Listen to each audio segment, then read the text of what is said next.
Okay, everyone, this video is about the moment everyone is talking about from the Grammy Awards that aired Sunday night, the 66 Grammy Award show.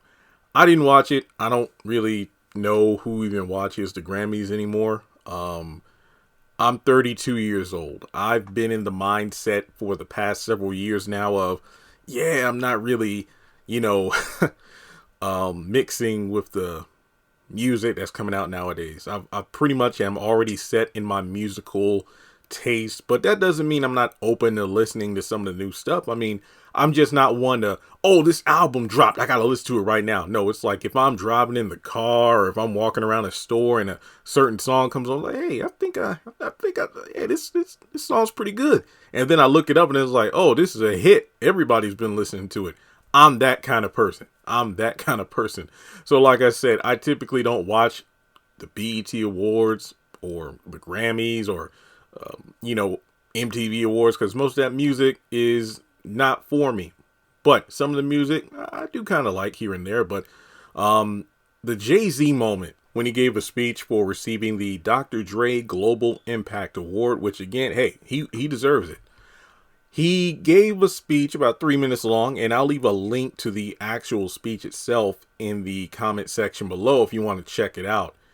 He went on stage with his daughter Blue, and you know, I was talking to my sister this morning. I'm like, yeah, I know I'm old because as soon as I saw Blue on stage, I'm like, now who gave her permission to grow up? You know how, you know, uncles or somebody in your family haven't seen you in a while, and then they finally see you, like, when did you get so tall? And it's just a reminder of, yeah, I'm getting old.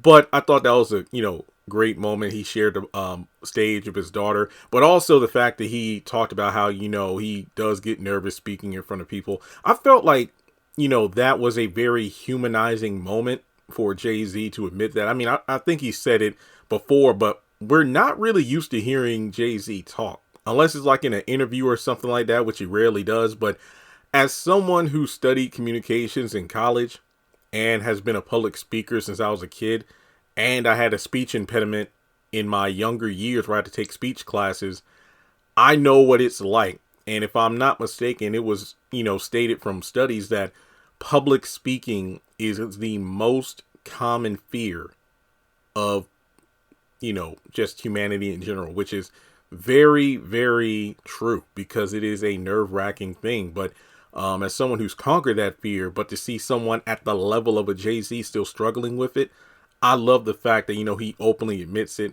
And, you know, kind of like Blue was there as his, you know, emotional pillar. It's kind of like when I remember in speech class, well, public speaking, not speech class from when I was younger. You know how some people, you'll notice when they speak, they're a bit nervous. They might grip on the podium or something. And it's like rather than walk around the stage while engaging the audience, they might take a couple steps from the podium, but then go right back to it because it's like a comfort for them. So yeah, again, didn't mean to give you a communication lesson there, but it's just the little things I noticed and I did like it, especially towards the end of the speech when he took Blue's hand. That was very sweet. But the speech itself, the part everybody's talking about is Jay-Z kind of stepped on his own moment there when he really didn't need to by addressing the fact that the Grammys haven't awarded Beyonce the album of the year. A Grammy, which I do believe that I looked it up, she had been nominated for on 4 separate occasions, I think, yet has not won any of those times she was up for it. And ironically enough, Taylor Swift won for the 4th time, which set a record for the artist with the most Grammys of that particular category for Midnights. I listened to it. I thought it was good. It has some bangers on it. I ain't gonna lie. But the other people in the category, some of these people, I don't know who they are. John Bastetti. And if I say anybody's name wrong, my bad. Boy Genius, Miley Cyrus, of course, we know who that is. Lana Del Rey, Janelle Monáe, Olivia Rodrigo, and SZA. And, you know, let's be honest here. When it comes to the Grammys, it's mostly like a popularity contest. But at the same time, it's like Beyonce has more Grammys than anyone else. She has, according to the records here, 32. So to call out the Grammys for not recognizing her for Album of the Year, despite the fact that she has 32 albums, or I'm sorry, 32 Grammys from different categories, is kind of like, I mean, is that really something to cry about? I mean, the rest of his speech right after that statement was great in regards to, like, continue to show up until, you get that title, you get that award. They call you a legend, a genius, a GOAT, whatever. But it, to be blunt, he kind of shit on everybody who was up for the category because he said, yeah, some of y'all don't even deserve to be there. And it's like, was that a Kanye West moment where he kind of took a jab at Taylor Swift there, or just the other artists in general who was like, why are you even there? I don't know. But it's just one of those things where dude got a deserved award, but it's like, why did you have to take time out of your speech to just crap on the Grammys in general and the other participants? And then, I mean, you're sitting in a room where I'm pretty sure there were a number of other artists who have won that award in the past who were probably up for it the same year as Beyonce was. So it's like, so they don't, what you're saying, that they don't deserve it to win their awards in the past, or you think the people who are currently up for it in the award show last night, they don't deserve to be there because Beyonce? It's the entitlement. Like, it's, if you didn't know, I'm black. Just to put it out, I'm a black guy. I think the thing about us as black people, we need to stop crying wolf in situations like this, because not everything is racism. No. I'm not denying it exists, because it does, obviously.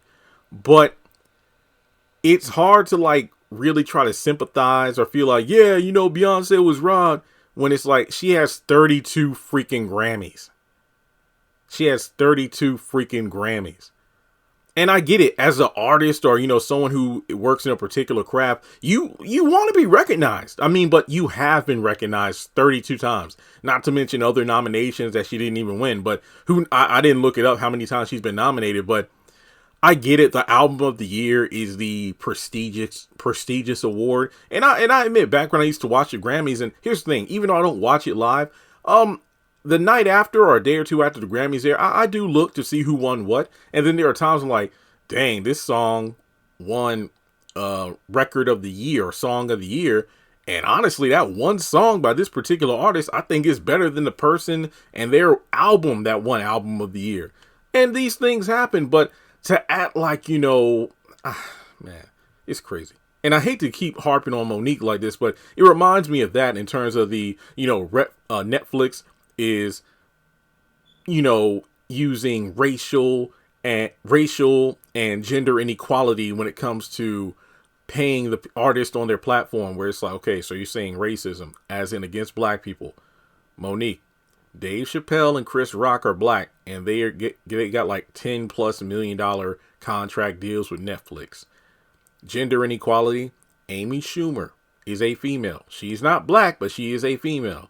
And she renegotiated to make not as much as Chris Rock and Dave Chappelle, but they were able to renegotiate and get a couple more $1 million to have her special on the platform.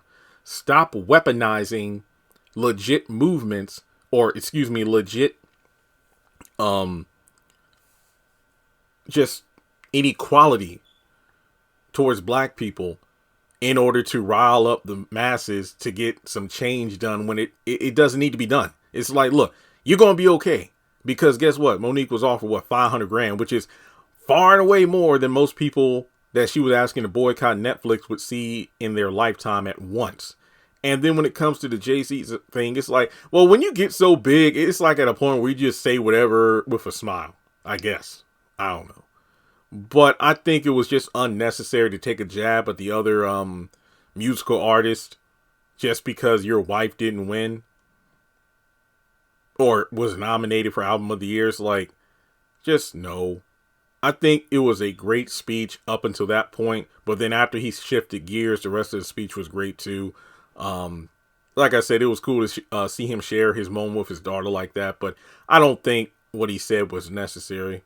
And yeah, I see Swifties online who are mad, but it's not just white people who are in their feelings about what Jay-Z said. There are black people too. It's like, look, 32 Grammys. I think we did good. If Beyonce doesn't win another Grammy, who cares? She has 32 of them. And now it has people going at it back and forth between Beyonce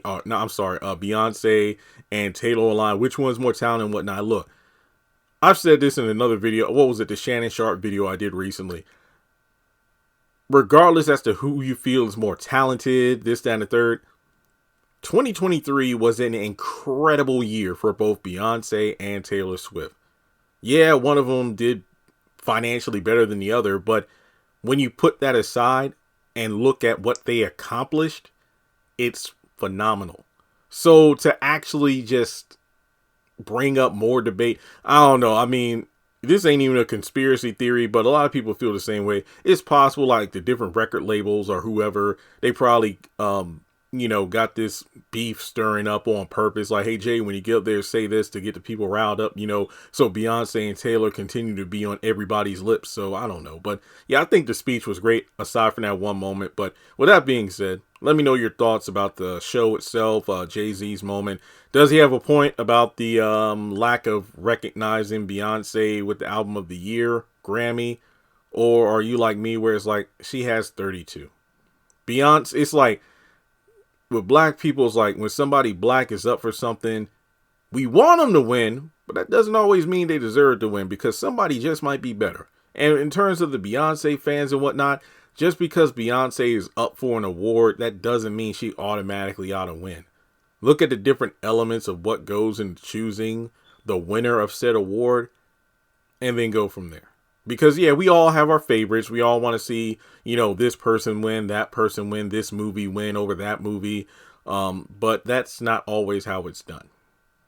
Not to mention Taylor Swift was up for multiple awards, but she only won that one particular one for Album of the Year. So it's just one of those things where you just got to look at it for what it is. It's the Grammys. It's just a show. It's just a trophy. As Jay-Z said, his sippy cup. And there you go. All right, well, that's all I have. Let me know your thoughts in the comment section below, and I'll catch you in the next video.